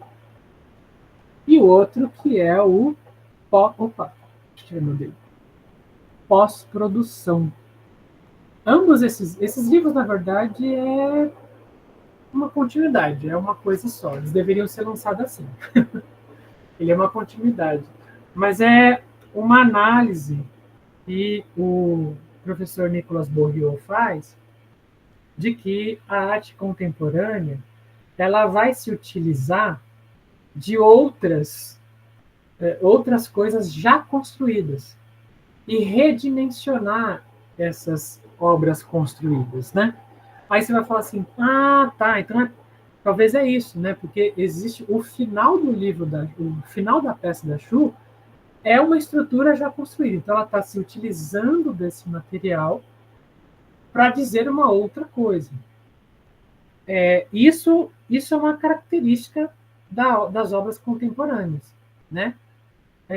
Por exemplo, vocês lembram daquela música do Elvis Presley, que é muito famosa, que é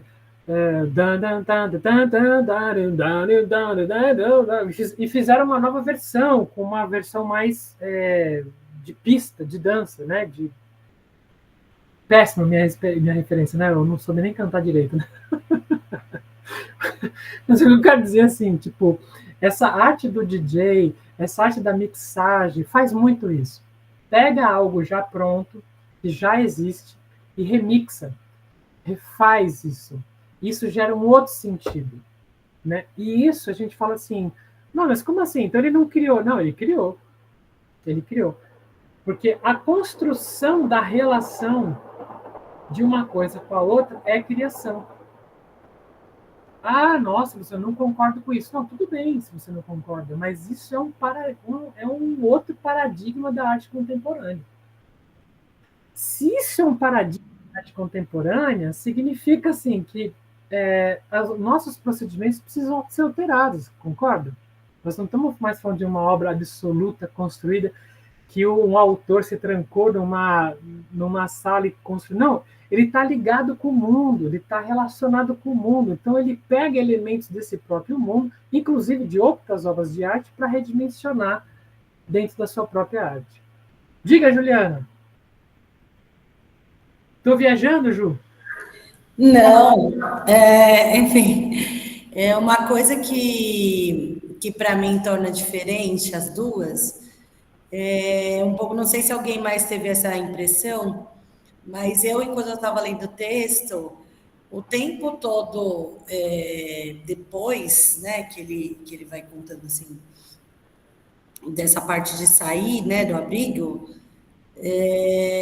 eu fiquei na dúvida se ele estava no abrigo, né, ou imaginando tudo, ou se ele de fato tinha saído. Tanto que depois eu fui ver a notícia porque eu fiquei meio na dúvida, assim, né?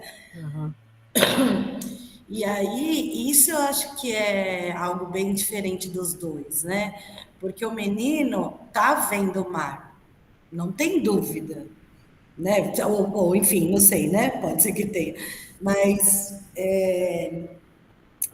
o Abu, eu não sei, eu fico o tempo todo pensando se ele, né, de fato conseguiu, né, o pudim e tudo aquilo, ou se era isso, né, se ele ainda estava ali imaginando. E aí, se é algo que ele já está tão acostumado a fazer, né, imaginar,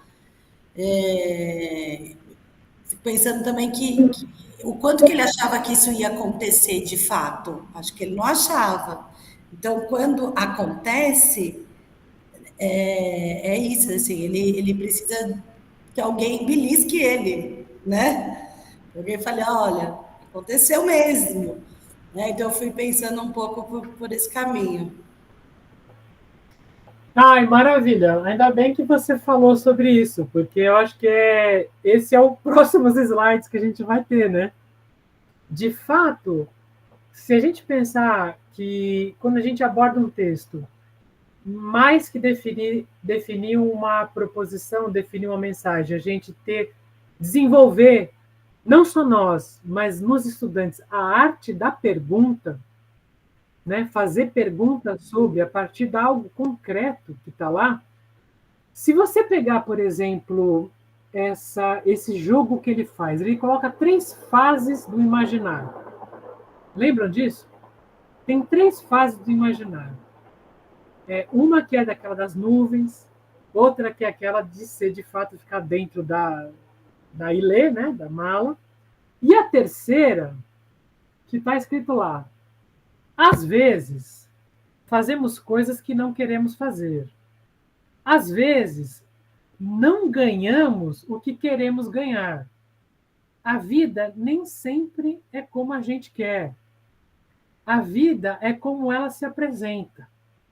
Eu gosto de pensar que na minha próxima festa servirão tortilhas. Fase 3 do jogo de imaginário. Aconteceu ou não aconteceu? Ele continua no abrigo, então, naquele massacre que ele está sofrendo, né, de ter um menino lá que está chamando ele de macaco, repudiando ele o tempo inteiro, jogando a comida dele fora. Ele ainda está naquela situação, entende? O rádio, ele fala, o rádio ele foi encontrado quebrado no chão. Então, o rádio é a notícia de fato ou é o Abu falando as notícias que deveriam estar no rádio? O que vocês acham disso? Quando eu li, eu pensei nisso, eu pensei de que o rádio seria algo que não estivesse funcionando, porque afinal de contas, se ele estava brincando com uma mala velha, por que esse rádio seria verdade? E que essas notícias, no caso que ele ouve, seria coisas que ele ouviu dos adultos, e aí ele está replicando ali, porque se você prestar atenção, as notícias são meio cortadas e são meio que nem fala especificamente da babá dele.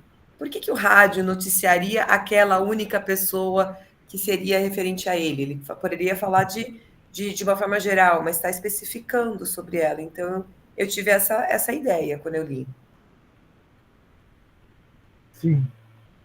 Sim. Pois é, entendeu? Então, porque assim, vocês percebem quantas dúvidas o texto sugere para a gente quando a gente se atenta de fato à relação do concreto que está lá escrito? Fica dando indícios e pistas de possíveis encenações. Aí, o que vai acontecer? A gente começa a ficar angustiado, porque a gente foi criado para, assim, um texto vai dar para a gente uma verdade. Só que, assim, não é essa a função de um texto. O texto vai dar para a gente movimento. E, nesse caso, como a gente se propõe a montar um texto, nós vamos ter que identificar quais são as dúvidas, quais são as questões e quais são os movimentos para aí decidir. E aí reside a grande questão. Aí eu acho que está o grande pulo do gato. Muitas vezes a gente faz isso organicamente. A gente vai fazer isso organicamente. A gente vai lá e olha, é isso. Então quer dizer tal coisa. Até que ponto a gente, antes de decidir um caminho, a gente não formula a questão para compartilhar com os estudantes? Para que o conjunto decida. E não significa definir o conjunto como um todo, né? A peça como um todo. Não. É ponto a ponto. Por exemplo, o rádio. Vamos ter um dia de ensaio só sobre o rádio. Quais são as possibilidades do rádio? E aí eu faria a pergunta: quais são os momentos do texto em que o Abu fala sobre o rádio? Por exemplo, o primeiro ponto, o primeiro momento que tem do rádio, olha que interessante. Ele diz o seguinte, o Abu: as crianças não têm brinquedos, as crianças não têm comida, as crianças não podem ter cachorros, mas eu tenho uma mala de estimação. Quer entrar e ler? Eu também estou com sede. Aí tem uma rubrica. O rádio ameaça falar. Abu fica constrangido, cala-o. Olha que complexo isso. Se de fato é o Abu que cria as falas do rádio, é ele mesmo constrangido com o que ele está falando. É ele mesmo lidando com uma realidade concreta e com um sonho de realidade. Nossa, que pira! Aí o rádio diz... perdão. O Abu diz: fica quieto pro rádio. Desculpe não ter falado do rádio ainda. Aí ele fala pra gente. Um dia, como foi? Brincando na rua, nuvens cor de chumbo, bolsos cheios de gomos de tangerina. Ele está dando um texto pra gente da realidade que ele vive. Olha isso, olha que detalhe bonito. Bolsos cheios de gomos de tangerina. A gente precisa parar nessa frase e conversar com os estudantes para eles poderem visualizar essa imagem. O que é um bolso cheio de gomos de tangerina. Beleza? As pessoas vendem coisas, trocam coisas, ou seja, ele está num mercadão. Abandono o que não presta. Oi? Chutei terra, chutei caroços, chutei o rádio quebrado, sem pilhas. Uma tarde ele falou. Depois cantou. O rádio é uma ave com asas de mola. O rádio é uma ave com asas de mola. Oi! Oi! Jura que você vai estar preocupado em achar o que a autora queria dizer? Olha a imagem que a autora está propondo para você e seus estudantes refletirem e imaginarem. E mais, em achar a solução cênica de como expor isso. Porque esse trecho fala justamente que o rádio está sem pilha e quebrado. É concretude. Isso é a materialidade que eu estou falando. A materialidade concreta diz o rádio está quebrado. Ou seja, então quando o rádio fala, quem está falando? Oi! Desculpa, tem alguém que levantou a mão, não vi. Me diga aí. Quem foi que levantou a mão? Estou viajando, gente, desculpa. É que eu me animo, né? Não? Não teve ninguém que levantou a mão? Eu tive a sensação que alguém levantou a mão, porque eu estava com o compartilhamento e eu vi depois. Amei trabalhar com a Nova Califórnia no ano passado. Thaís, então, Nova Califórnia é a base, né? A gente está construindo o material artespedagógico a partir da montagem da Tropissura da Nova Califórnia do Lima Barreto.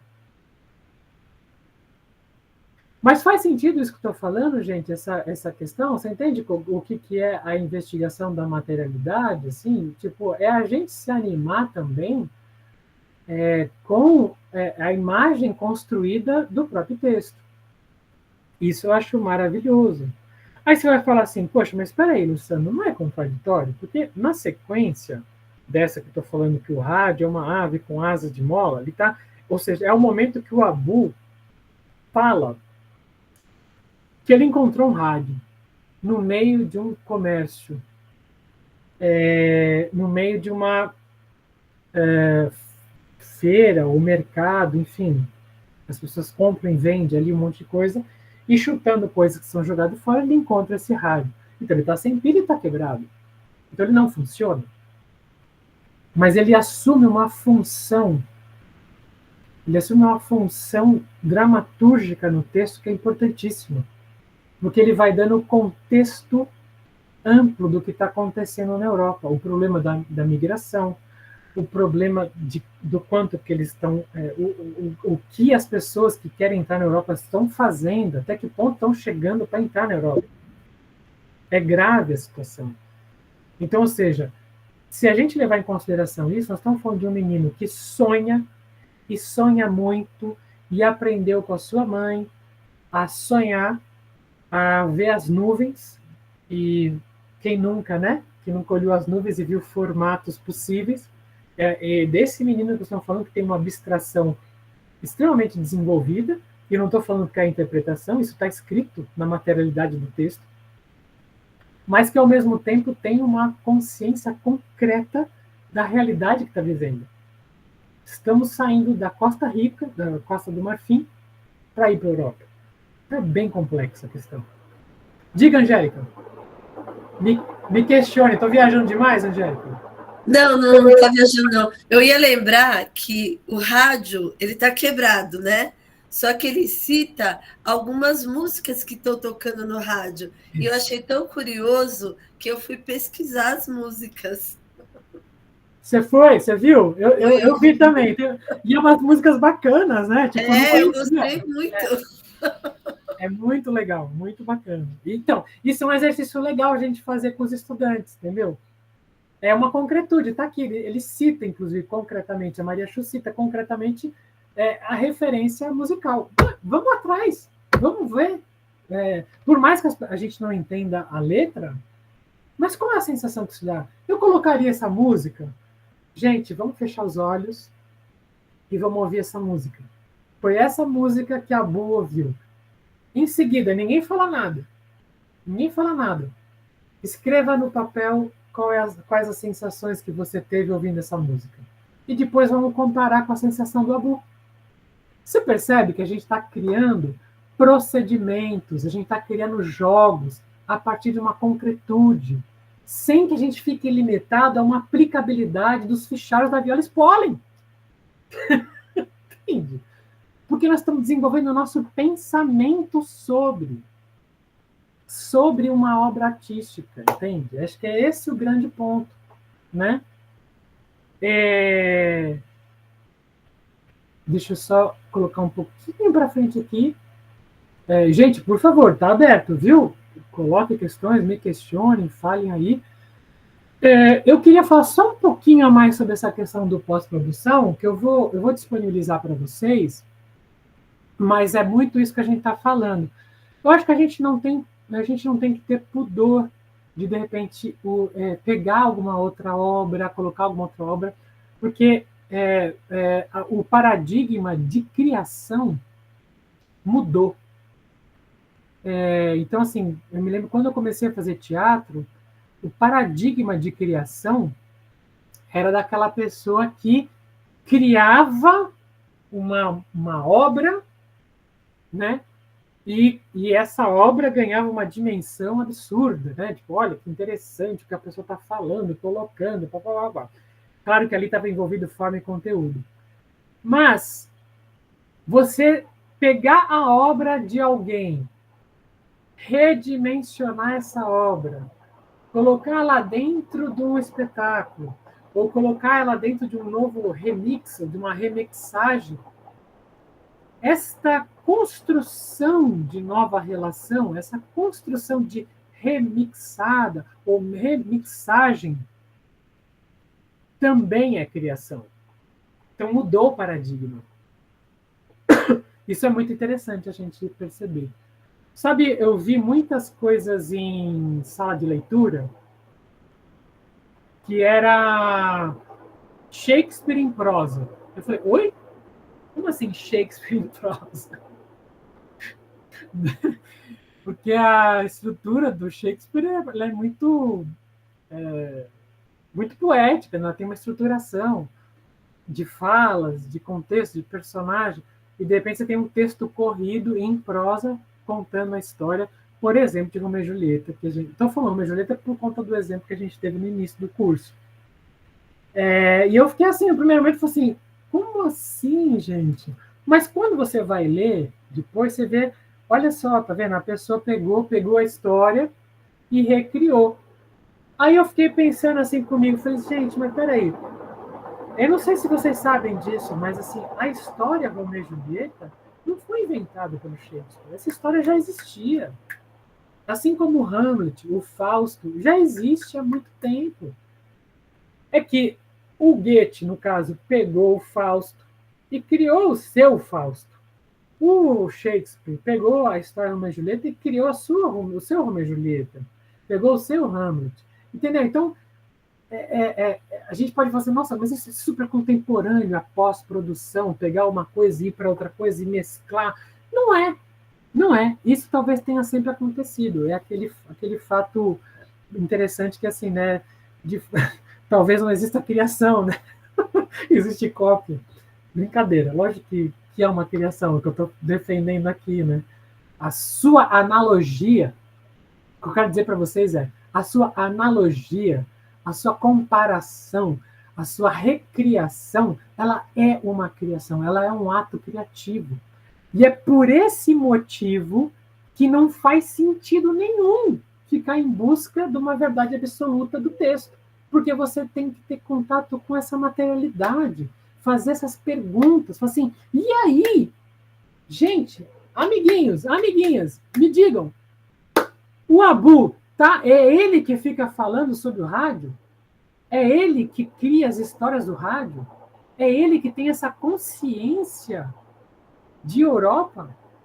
É ele que tem essa consciência a ponto de dizer assim, eu estou preso num abrigo, sofrendo violências, e eu uso a minha terceira fase de imaginação para poder sobreviver. São perguntas, gente. Não tem. Eu seria leviano se eu desse respostas para vocês, entende? Porque essas questões, essas respostas podem ser infinitas. E são essas respostas que vão dar encenações possíveis. É um pouco isso que a gente vai trabalhar no sábado. É um pouco nesse sentido. Tá, nós ali, enquanto grupo, reunidos no sábado de manhã, nesse momento, o que para a gente faz sentido? O que a gente vai colocar nesse momento? É esse o ponto. Então é muito mais divertido, é muito mais interessante a gente estar livre da verdade absoluta. Olha nossa, que peso que tira das costas. A gente está livre da verdade absoluta, a gente está absolutamente aptos a, assim, pessoas, cidadãos e cidadãs, livres de qualquer tipo de alinhamento, de qualquer tipo de condicionamento e agenciamento para poder olhar para a concretude da vida. No caso, a concretude de um texto, do que está escrito, de fato.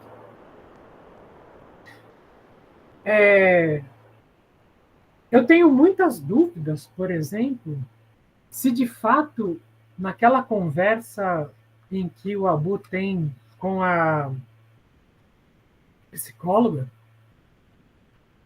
em que ele diz, olha, ela poderia ter falado que sim, eu tenho consciência do quanto que esse grandão que está te batendo, ele já vai ser mudado, ele vai ser, como que é a palavra? Transferido para outro lugar, você vai ficar livre dele. E, recebi um telefonema, ele fala sobre isso, assim, peraí, basta eu imaginar e vai acontecer. E quando ele fala isso, basta eu imaginar, vai acontecer, é quando a psicóloga tem o telefonema dizendo que o pai dele está livre e a mãe dele vai lhe buscar. Então, o que é? É imaginação? Então, o que de fato ocorreu? Vocês percebem que é um looping que não tem como a gente definir? Olha a genialidade que a Maria Schu colocou. Ela fez um sistema de coordenadas, fez para a gente um sistema de coordenadas que significa entenda as coordenadas e defina o que você quer. Qual é a versão que você vai criar? Estou pirando, gente? Falta 15 minutos para terminar. Too much, né? Já foi demais. Me digam aí.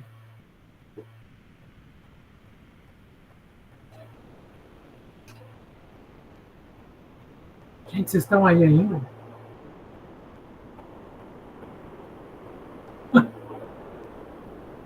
Me deu um oi, pelo menos. Fazer, gente, peraí, você pirou, não tem nada a ver com o que você está falando, não estou entendendo nada.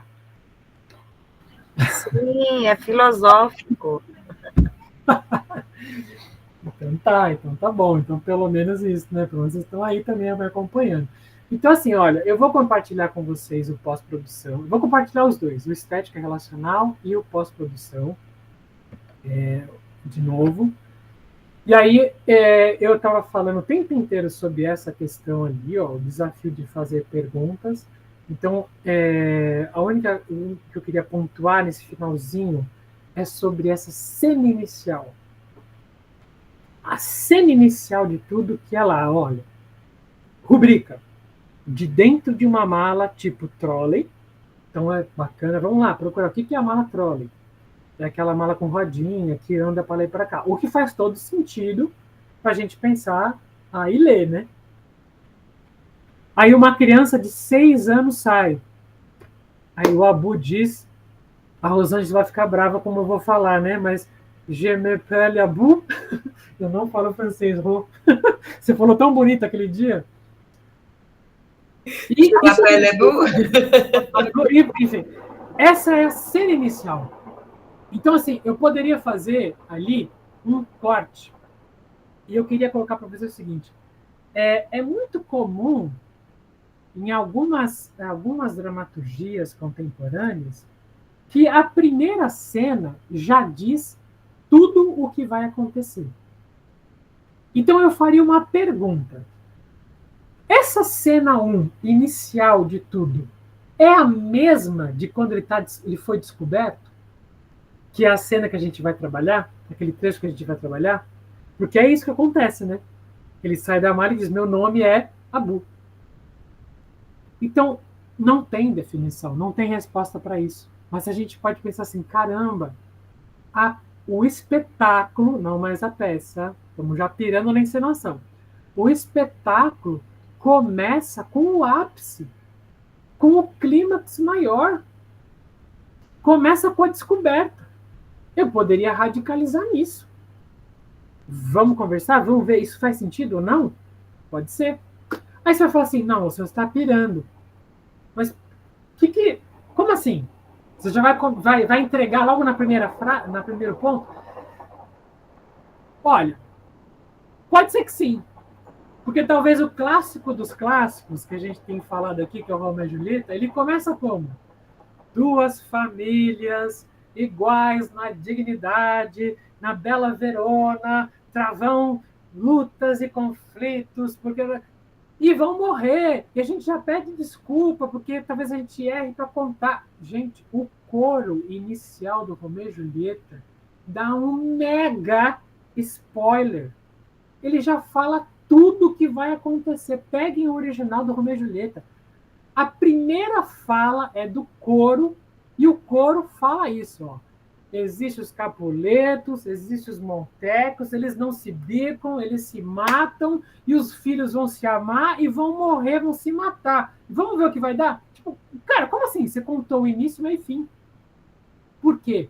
Porque o interessante, a questão é o como. Como isso vai se dar. É o como. Então, assim, se a gente instigar nos estudantes essa vontade de construir o como, vão perceber que o spoiler é coisa de Netflix. Não é a questão. Eu posso contar até, no final eles vão morrer. Tudo bem. No final o mordomo é o assassino. Tá bom. A questão é como. Isso que deixa o ser humano instigado. É por esse motivo que eu falei para vocês lá na primeira aula. Eu falei, gente, eu assisto o Romeu e Julieta do Franco Zeffirelli, sei lá quantas vezes eu já assisti, mas toda vez que eu assisto, eu fico assim, gente, pelo amor de Deus, esse burrinho que tá junto ali, que é aquele burrinho, né? O burro que vai tentar contar a notícia, explicar pro Romeu, chega a tempo, pelo amor de Deus. Eu fico na paranoia de, cara, pelo amor de Deus, vai lá e avisa pro Romeu que é um plano. Avisa que é um plano, ela vai ficar viva. Mas por quê? Por causa do como. Então a nossa atenção não está no quê. A nossa atenção está no como realizar isso. Pronto, chega, acabei. Era isso que eu queria passar para vocês. Era esse o ponto. E ponto final para o próximo. Nós vamos finalmente ter um encontro presencial. Eu queria sugerir para vocês relerem a peça inteira. Tem uma ênfase ali no trecho selecionado. Está lá tudo definido lá no mural, qual é o trecho selecionado. Fiquem atentos às imagens, fiquem atentos ao que a gente conversou agora, essa questão do como dizer. E aí eu queria propor um exercício também, fiquem à vontade em relação a isso. Eu sei que tem uma loucura do dia a dia, um corre do dia a dia, mas pegar, por exemplo, esse trecho selecionado, só o trecho selecionado. Depois eu posso até especificar isso bacana aí nas atividades do Classroom. Coloca lá, gente, tentem assim, só nesse trecho. Como é que vocês dividiriam esse trecho? Onde começa, onde termina uma imagem? Onde começa, onde termina uma ação? Só no trecho, não precisa ser a peça inteira. É bem curtinho. Tá? E aí, relembrar que o encontro vai ser na Funarte, Alameda Nortman, 1058, dia 10/5, das 10 às 13, porque é o horário que a gente consegue lá na Funarte. É muito perto ali. Ele fica bem no meio, assim, entre a Estação Marechal Deodoro e a Santa Cecília.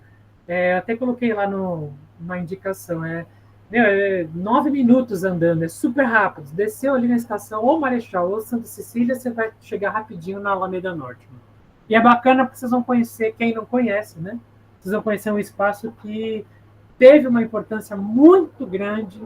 Foi ali que teve as ocupações, as vigílias para a busca de política cultural, para o teatro, para as artes como um todo. É um espaço que os artistas ocuparam durante vários movimentos. Então, é legal conhecer também. Acho que vai valer a pena não só pelo nosso encontro, conhecer vocês pessoalmente, pela aula, mas também para vocês conhecerem um espaço que tem uma importância histórica nos movimentos culturais da cidade de São Paulo. Gente, é isso. Temos 8 minutos aberto agora para comentários. Me digam, Luciano, nossa, que viagem, se não tem nada a ver, não vou aparecer no encontro presencial, ou então não, eu vou, porque foi legal. Me digam aí. Deixa eu parar de compartilhar.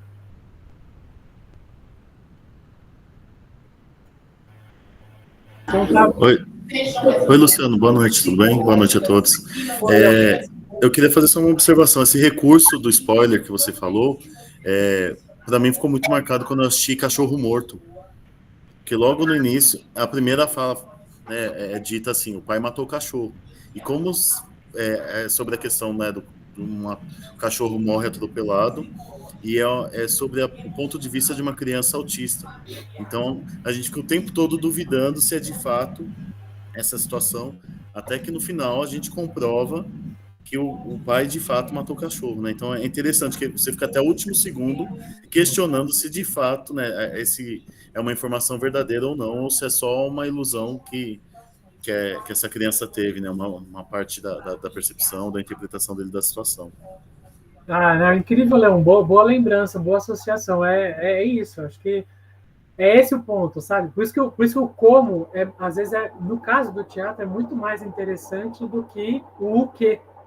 Porque a gente vai ter que construir justamente essa expectativa.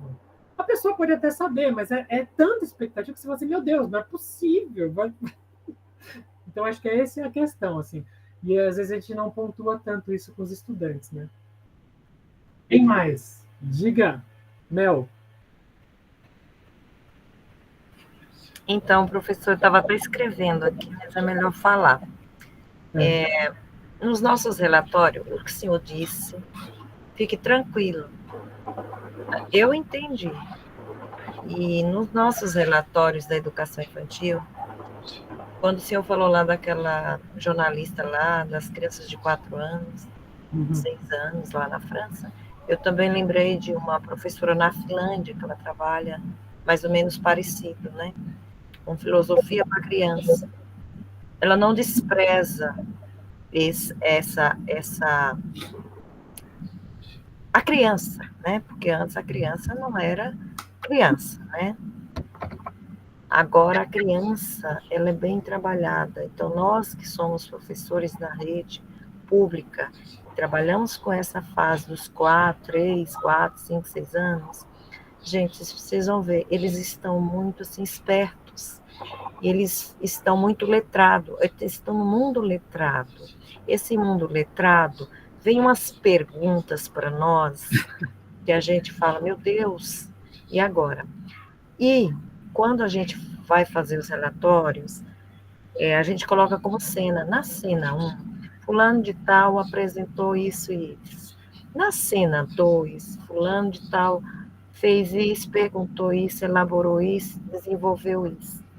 Então, o senhor falando, eu falei, meu Deus, é isso aí que ele está falando. A cena também está dentro do nosso trabalho diariamente. E nós temos que observar e intervir. Obrigada, viu? Ajudou muito.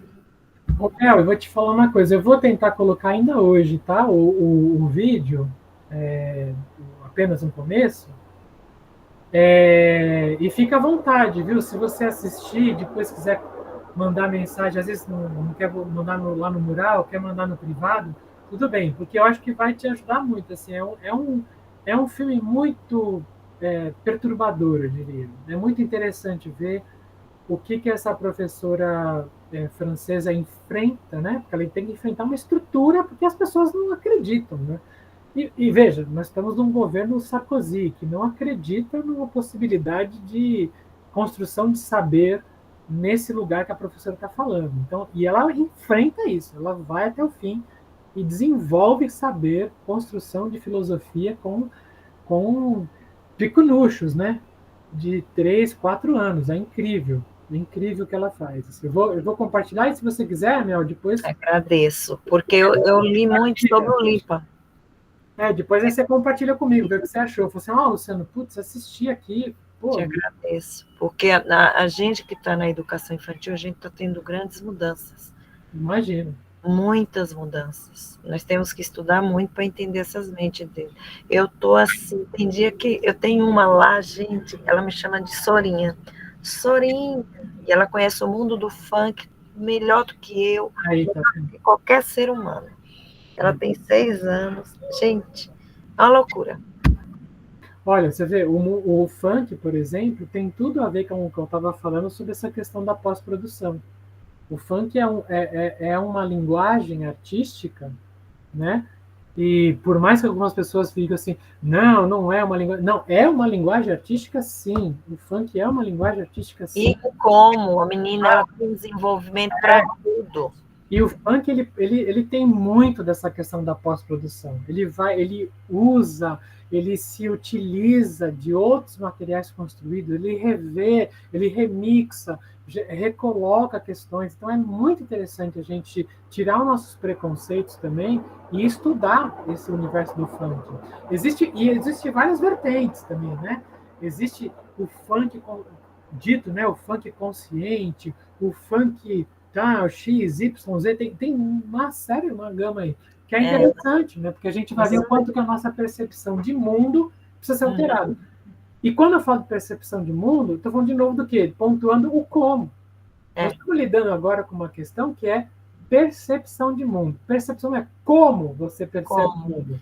E eu lhe agradeço porque você focou muito nessa parte de educação infantil, que é o que me atinge. Eu também sou professora de MF, mas o que está mais, assim, que eu estou mais ligada com os pequenos, porque eu estou vendo que nós temos que mudar como agir na educação infantil, em todos os campos, literário, artístico, corpo, sabe? Nós temos que mudar. Maravilha, querida, vamos lá. Olha, a Aline colocou aqui a pergunta, gostaria de saber como vai ser essa atividade final, a encenação, por favor. Vamos organizar no sábado mesmo? Sim, Aline, eu acho que o ponto principal é assim, eu vou colocar lá o exercício, né, para que vocês possam ler esse trecho selecionado, fazer essa divisão em pequenas cenas, e aí no dia a gente vai trabalhar juntos. A ideia é que a gente trabalhe junto mesmo, assim, construa junto, eu acho que é mais interessante.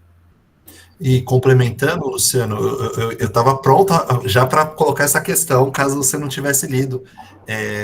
Então, não vai ter uma atividade no Classroom, uma atividade final, né? A atividade final é presencial no próximo encontro, tá bom? Não vai ter uma tarefa para ser entregue, como alguns cursos que são 100% online tem, tá bom? Não tem. Eu só vou propor, Sami, para que, se quem puder, de hoje até sábado, reler o texto inteiro, acho que é legal, é um estímulo bacana, e no trecho especificamente que a gente vai trabalhar no sábado, fazer esse exercício de, como seria uma divisão? Como que eu posso dividir isso? É muito simples, assim, 5 minutos, acho que dá para resolver isso. Então, quem ainda não conseguiu ler o texto ou precise retomar, já tem esse exercício complementar, que acho que vai ser bem significativo. E aí, aproveitando só um último recado, Luciano, o primeiro encontro era para ser presencial, né? Tivemos aquele imprevisto já comentado, então no dia do encontro final nós vamos pedir para vocês assinarem os 2 encontros como se tivessem sido 2 encontros presenciais, tá bom? Então, no dia vocês vão assinar 2 quadradinhos da lista de presença, tá? Que foi muito em cima, foi um imprevisto, né? Então, é o jeito que a gente encontrou para não ter nenhum problema na hora de mandar a certificação, tá bom? Acho que é isso, né, meu querido? Gente, quero muito agradecer, foi muito legal poder falar sobre isso tudo. Eu me animo mesmo, né? Eu fico empolgado, eu vou gesticulando. Mas, assim, qualquer questão também que vocês queiram conversar, compartilhar, como eu falei para a Mel, olha, eu li o texto, tem algumas questões que fiquei com uma dúvida, eu estou super aberto para que vocês possam também compartilhar individualmente. Às vezes eu sei que, às vezes tem eu não quero falar pro todo, pode falar também individualmente, como algumas pessoas já fizeram, então tá tudo certo. Tamo junto. Tá bom?